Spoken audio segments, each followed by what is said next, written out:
Right. Okay, well, welcome everybody to our May Wellness series called Embracing the Calm. We are now going into, I believe, week 7 of social, maybe even 8, I've lost track, but essentially we are realizing, and Dr. Olsen gave me a little forecast here before we started our talk formally, that we may be in this for the long haul in some form of social distancing for a couple of years. So we are really happy to be able to offer this wellness series via Zoom. We're all getting better at technology every single day, but we really love that we here, even though the Wellness Coalition that you'll be meeting today is based in Northwest Portland, we're really excited that we can extend our reach and offer solutions and hacks for you no matter where you live. So we always try and offer helpful tips on every one of these calls that you can take away. You can use it right now, even if you don't live in the Portland area. And several of us on this call do phone consultations, telehealth. So if you hear something that piqued your interest today, feel free to reach out to us because we're always happy to help. And if you think of anyone that may be helped by this too, this is in an unprecedented time. I mean, it is just, I was just sharing earlier that as long as I don't project too far forward, I don't feel too anxious or stressed. But if I really think about the long haul, my brain can let me go there. And I know Dr. Olsen is just always full of so many tips for helping us very holistically. So before I read her bio and introduce her formally, I would like you to meet the rest of our Healthcare Coalition team. And I think I will start with Ethan Childs, who is our certified fitness coach and Optavia health coach. And he is doing personal training, even though his gym is closed. So I'd love to hear a little bit from Ethan. Hi, you guys. Yeah, I've been doing all my personal training and remote nutrition coaching via Zoom and other stuff. And so personal training is still very possible through Zoom. And it's super important right now to stay healthy and especially stay active. So message me if you ever need anything. Great. And Ethan's email address is over in the chat bar, you guys, as is the rest of ours. Next, I'd like to introduce Dr. Bijan Shamlu. He's a chiropractor that specializes in the head and neck and helps people with neck pain and headaches. And I will tell you, the exercises he gave us 2 weeks ago with so much sitting at our computers and forward head, I've been using multiple times a day. So thank you, Dr. Shamlu. And would you like to give a little bit about you and your practice? Sure. Thanks, Kirsten. I'm Dr. Shamlu. My practice is called Upper Spine Northwest. And like Kirsten said, I am a head and neck specialist. So a lot of people find us for things like headaches, migraines, neck pain, upper back pain, even hip pain, which is very related actually to the neck. And we take care of them. And the way we do that is we find the source of the problem. So when you find the source, you get better results because you're addressing the cause, not just the effect. So that's what we really focus on at the office. Obviously, with all this extra sitting that we're doing, extra being at home, people's necks, backs, hips are going to be a lot sore. So we like to be there for people to help them. And we practice all the social distancing protocols at the office so patients feel safe when they come in to see me. So if I could be of any help, please let me know and contact me through the chat. I think all of our emails are there. Great. Thank you, Bijan. And he is amazing, you guys. I see him regularly, and he's just so knowledgeable and so gentle, and does x-rays. He does amazing assessments. So I love that. So I'll introduce myself. My name is Kirsten Evenson. I'm an occupational therapist by training. I've been in the sick care industry for close to 35 years. And through my own health journeys and just kind of a growing disappointment, I guess, in how the traditional healthcare system manages chronic disease and illness. I discovered Juice Plus and Tower Garden about 3 years ago. So I am now a wellness consultant, and I, inspire healthy living around the world. We have programs from foundational nutrition programs, again, to lifestyle. The reason I love working with this coalition so much is it is so in alignment with the Juice Plus philosophy of needing to have positive mindset, relaxation, regular exercise, hydration, as well as a nutritional foundation. So this has just been such an awesome fit for me, and I feel really honored to work with all these amazing people. So on to the amazing queen of our show today. Dr. Krisha Olsen has the most amazing bio, and I'll try and blow through it here so she can get on with her talk. But she's a licensed naturopathic physician and acupuncturist. She completed a 6-year medical training at the National University of Natural Medicine, which is the oldest accredited naturopathic medicine school in the country. During her clinical training, she trained as a naturopathic primary care, which combines the best of conventional and naturopathic modalities to promote optimal health. She is my primary care physician, and it is just a blessing to have someone who is so well-rounded. She has extensive training in digestive health, which she's helped other members of my family, women's health, mental health, and cardiovascular health. I mean, her training is just amazing.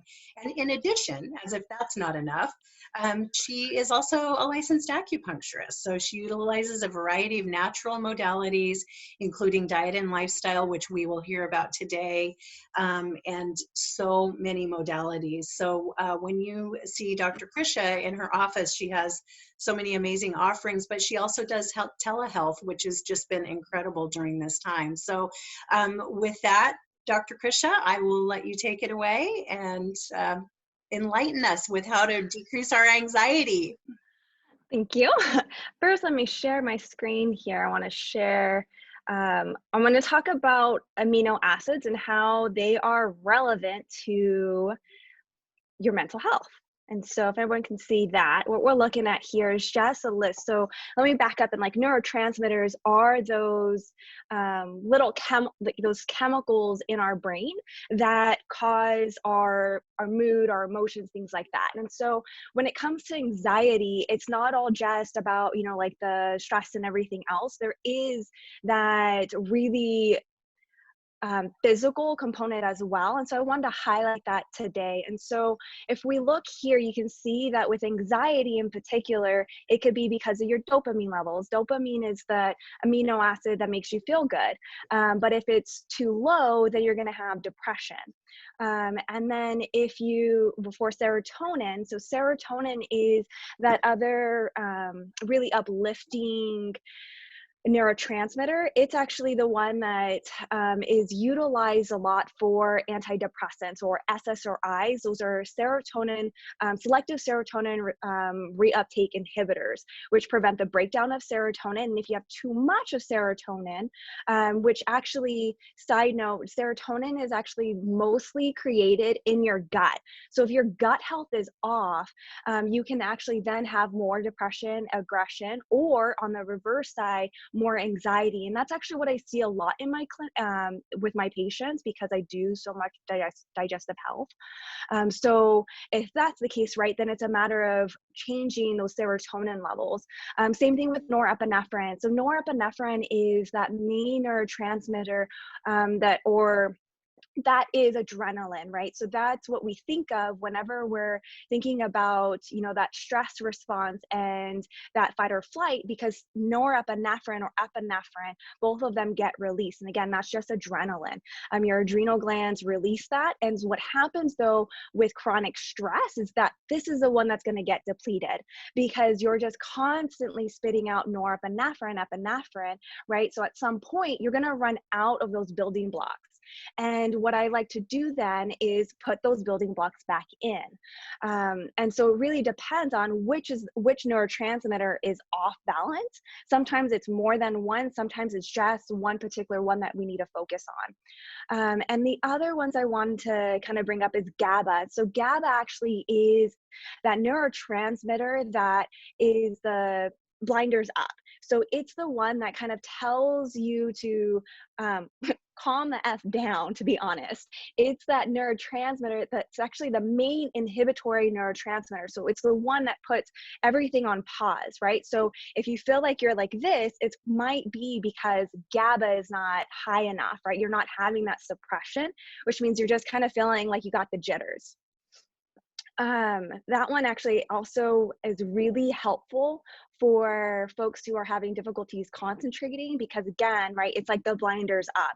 It's like when, if you've seen Up, there it is. So if you've seen Up, and you know how the dogs are always going squirrel? So if you feel like that, if you feel like your mind, like you're like doing a thing and then all of a sudden you're like squirrel, that is the fact that you're not likely not having enough GABA or that inhibition, right? So it's like everything's firing all at once and it's really hard to focus. And so that's the kind of anxiety that if you don't have enough GABA, that it kind of comes up with.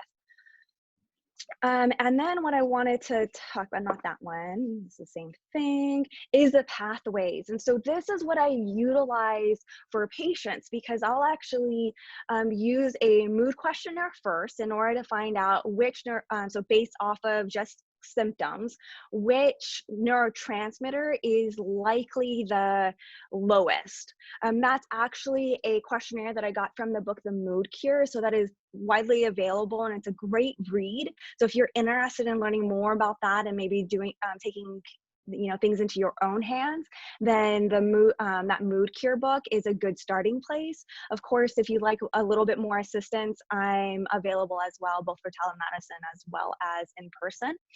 But back to this. So what I will find with folks with that anxiety is one of two things. So it's usually that you're not having, actually I lied, so it's usually three things that I see most commonly. So one is that not enough GABA, right? And so if we look on the GABA, we can also see in that pathway that B6 is also a crucial vitamin. So it's also that I want to make sure that you have the amino acid, which is just protein. So it really just means eat your protein, like make sure you're eating well, because that's the foundation for literally all of your neurotransmitters or your mental health.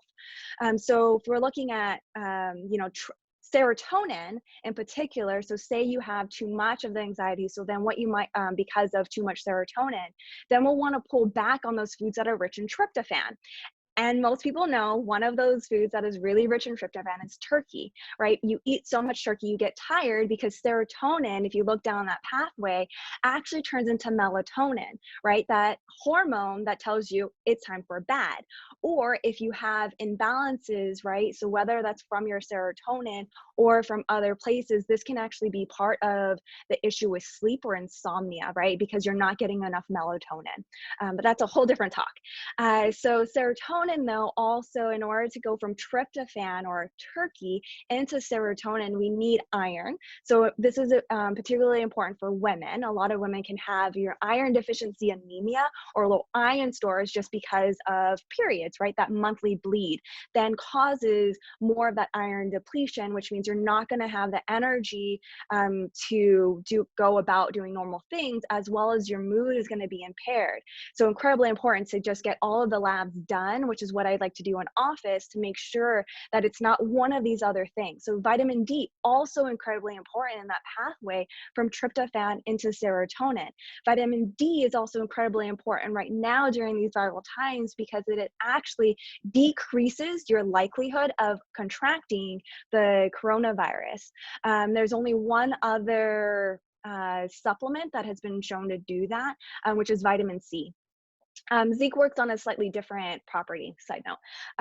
And so tryptophan is one way of kind of feeding into the anxiety, so removing those particular foods.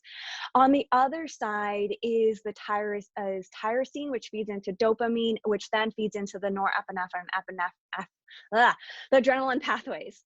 So with those ones in particular, I like to feed into with tyrosine. So the way that you can kind of think like, okay, am I deficient in my norepinephrine, epinephrine? If you typically feel better after exercise, then it's likely that you feel better when you get that norepinephrine, epinephrine surge. So if you find that, you know, you're kind of dragging, you're a little anxious, and exercise makes such a big difference, tyrosine is the one that you need.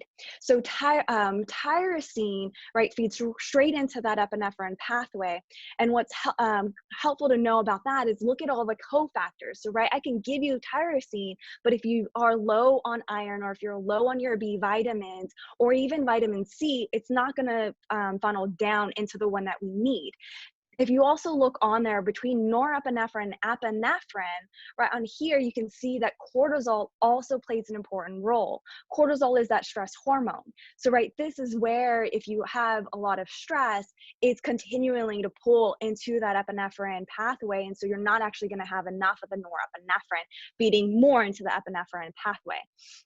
So essentially all of them play important roles, right? Let me see if there's, and then this is just another neurotransmitter pathway. So I like to pull this up when I work with patients because it shows exactly the funnel, right? We're starting with the building blocks, and all I'm doing is making sure that your body has all of the nutrients along the way. So essentially what you can think of it, so I'll use tyrosine, for example. Me supplementing with tyrosine doesn't guarantee that I'm going to feed into that norepinephrine pathway. If my body doesn't need it, it's not going to make more of it, right? But if I do need more of that norepinephrine, then all I'm doing is giving my body the amount that it needs, the building blocks, and then by adding all those cofactors are essentially like the little workers, right? So if I now have the initial product, and I'm making sure that I have all of those workers in order to create that conversion downstream, and they're all incredibly important. So that's where good nutrition plays such a big role. Honestly, it's just make sure that you're getting enough protein. I like to have, more of that protein in the morning. So somewhere like 20, 30 grams, honestly, to start off with, can be really helpful to jumpstart all of that. And then one particular note that I want to bring up when it comes with not tryptophan, but any of the amino acid supplementation is that it's actually really important that it's done on an empty stomach, because if you're taking it with a meal, you're likely also having other amino acids or other proteins. And what that's going to do is create competition, right? So say you're supplementing with tyrosine, but you eat a bunch of turkey. Now you actually have more tryptophan into your system, and it will compete so that you're getting more of that tryptophan in and less of the tyrosine into your system, which is the one that you actually need. So taking it on an empty stomach can make such a big difference. And the great thing too is that by adding in just the amino acid supplementation, I can have folks feeling significantly better within a matter of minutes, to be honest. It's pretty quick acting. And if it's not enough, you kind of know. And also when you start feeling that you need it, you just kind of stop. The other thing that I want to bring up is L-theanine. So I'm actually done sharing this. So L-theanine is actually a precursor to GABA. So GABA, right, is that main inhibitory neurotransmitter, the one that causes all of that relaxation, kind of puts the blinders up. So GABA, right, the L-theanine feeds into it, and L-theanine is so wonderful because it promotes the alpha brainwave, so it's actually really great for right before bed, or if you're feeling like you're too buzzy, it kind of just creates this nice calming effect, a little bit sedating. And then the other thing that I like with the L-theanine is that it causes that relaxation, it promotes the right kind of like brainwaves and everything. And it also is really cheap and effective. It's often combined actually with GABA. So together you get a really nice synergistic blend of just sedating, right? So it's really great for if you're really buzzing. I'll actually use a combined product with L-theanine and GABA for those who are like on the verge of panic attacks, and it can really take off the edge, so that instead of being like, I often will use a scale of 1 to 10, 10 being full-on panic attacks and 1's like basically no anxiety, where you kind of at. And if I have patients who are like at a 9, like, oh, I'm like borderline gonna have panic attack, I'm like, we're doing lots of GABA and lots of L-theanine, and what that'll do is bring them down from like a, 9, 10 all the way to, I think I had one patient tell me like a 4, like a 3, 4. So basically was able to get that quality of life back. And that's what I care about when we're talking about anxiety, right? Because it can impair quality of life so much. It can be paralyzing. The other thing in terms, so that's if you want more information about amino acid therapy for mood support, again, the book would be The Mood Cure. I forget her name. It's something Ross. And again, great resource. The other thing I wanted to give you is some immediate tips. So, right, having good nutrition, incredibly important, making sure you're getting enough protein, because again, that's your building blocks for all of your neurotransmitters. The other thing that I had brought up before, and I continue to bring up because it's just that important, is deep belly breathing. So incredibly useful and potent because it's great for managing stress. It's great for putting you into that parasympathetic state, which is the relaxation state. It's that part of your nervous system that actually allows you to recover, to rest. And so just by doing deep belly breathing, you're able to pull yourself out of that, which also means, right, if you're looking at back on that pathway, cortisol levels, right, do increase your epinephrine or the adrenaline, which feeds into your anxiety. So we want to bring that down. Deep belly breathing can do that.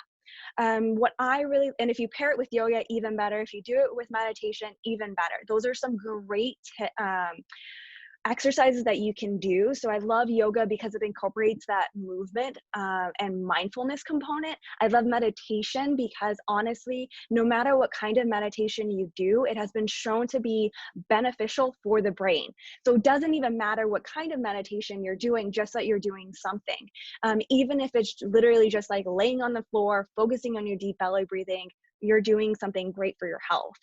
Talk about those. Okay, I think those are the main tips. And for deep belly breathing, though, what I really like is the biofeedback. So the way that I'll do it, I'll just step back a little bit. Especially if you're new to it, is to get that feeling of what is it like to really just breathe with my abdomen. So I'll see how far I can get. Okay, so one hand on the chest and one hand on the abdomen. And what I like to do, so let me get into a nice little relaxed state here. And you're going to focus on just moving the abdomen here and not so much the chest. Because when you breathe with the chest, right, it's like you're running, and that's going to keep you in that sympathetic state or the fight or flight or the stress response, which we're trying to pull you away from. And also if you'll notice that, like, if you've ever had a panic attack and you hyperventilate, it's because you're breathing with your upper chest, right? So we need to bring it down and root it into the diaphragm, which the diaphragm runs right through here, right around the rib cage. And what we're trying to do is just pull that diaphragm down. So again, right here.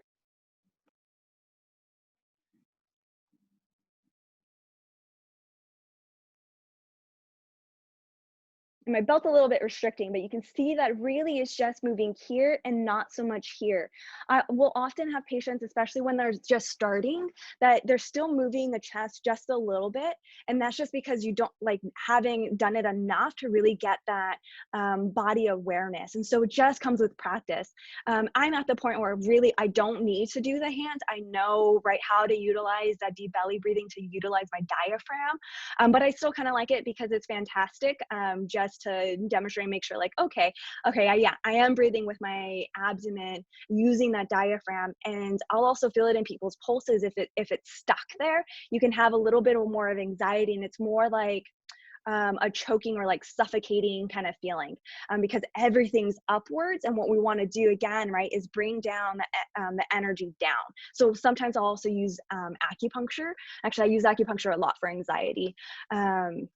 There's so many things we can do, but really what I think the biggest take home is starting a meditation or a deep belly breathing practice can be literally life-changing, like make all the difference for anxiety and stress. So really by doing that one activity, you're getting a win-win situation. And I'm always a big fan of win-win scenarios. So with that, I'll take any questions. I have a question, Dr. Olsen. I know I've really utilized the deep belly breathing on your recommendation, and it helps so much, especially before meals, because I know it helps digest, Yeah. help with digestion. And you had given me a couple of really good free apps for meditation too. I wonder if you could just share with the group, because Yeah. they have been so helpful, especially before bed, because that's kind of when my anxiety Yeah. increases. So. Yeah. So there's so many. So paid versions there, and a lot of them are actually doing discounts or free for like healthcare professionals or teachers because of what's going on right now. So Headspace is a great one to look at. A lot of companies will also already have subscriptions to them. So if your company does, then great. The other one is Insight Timer. So like, I have the Insight.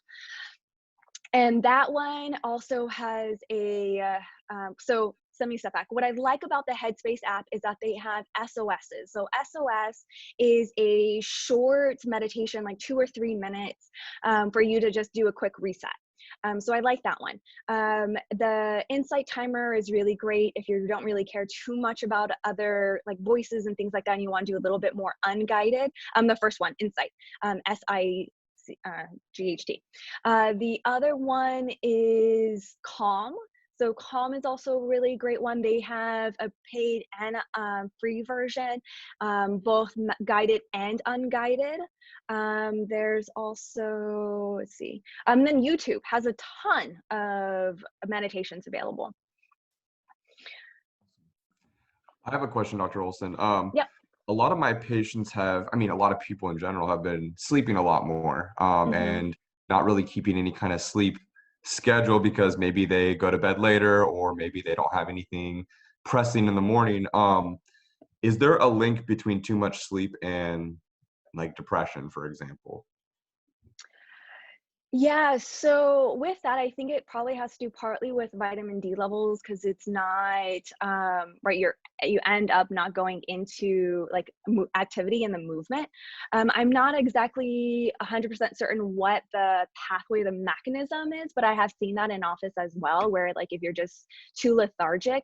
Honestly, actually, now that I'm saying it out loud, it's likely that the depression is actually what's causing the poor sleep. So if you go, let me actually pull back. I'll share my screen again. The pathway too.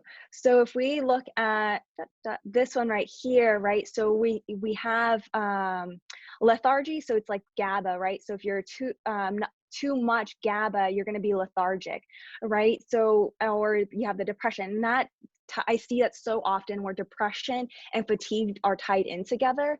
Sometimes actually because it's that norepinephrine and the norepinephrine pathway, that adrenaline pathway is low, which then makes you lethargic. And then you have other like serotonin issues or another neurotransmitter that's off balance, which then when you pair them together, you're getting more sleep, crappier sleep, by the way, and then more the depression because it's just feeding into it.